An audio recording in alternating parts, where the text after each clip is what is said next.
Here we are at West Bend Country Club, day 10 of renovation. Moving along, we've got a sod going in right behind me over my right shoulder here. Starting to put where we want our fairway lines and starting to address everything from a detail standpoint. Right off here to my left, we've got a kind of a wet, low spot. We've always had drainage issues, wet issues. First time since I've been here, we've actually stuck a excavator in the ground to see what's going on down below. Ran into some subsurface water that's down anywhere from 3 to 5 feet where it fills up pretty fast. So the guys behind me are running one of the outflow pipes right now, and we're gonna try to put a trench in here and cut this water off from coming into the fairway. Hopefully get rid of it. Things are going along very well. Can't ask for anything more on day 10. So as we're ending week 3 here for the renovation, hole 18's progressing nicely.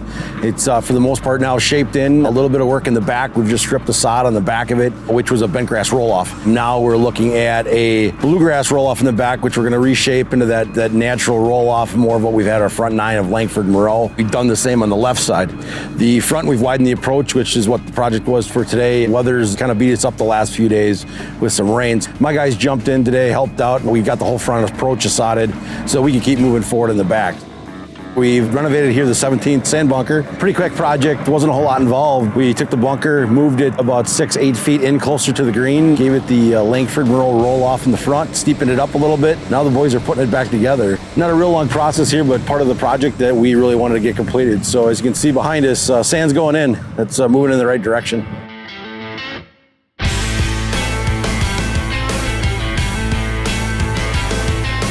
Project's been over a few days now. Everything's wrapped up, minus over my left shoulder here. There's one soiled area out there that will dormant seed as we get close to winter. But as I think you can tell looking down the hole, what a difference. Nothing but rave reviews from what we've heard from inside membership. Architects extremely pleased with it, and so are we. The bright side of doing this is, you bring in these companies, bring in golf sculptors, use their expertise, bring in Sunbelt with their equipment.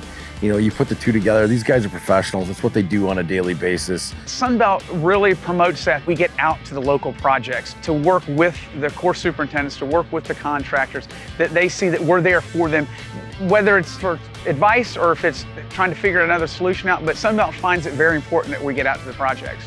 Biggest thing we did is we swapped out one excavator, swapped out our mid 18.5 early on in the project to get something with a knuckle on it so that the shapers are able to tilt the bucket kind of like your wrist, to be able to get different angles and get the banking in the right direction. We had a couple small minor breakdowns with some small equipment.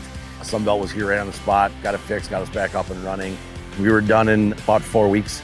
We'd have done this internally, we'd still be on the first bunker. Just maintaining a golf course and trying to do construction.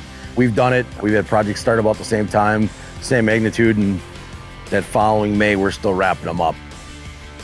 To do 16, what we've got behind me, 17 is a small bunker renovation, and then renovate the surround on 18 green, all one shot, and really give it the true character what it should have for this golf course. Fantastic.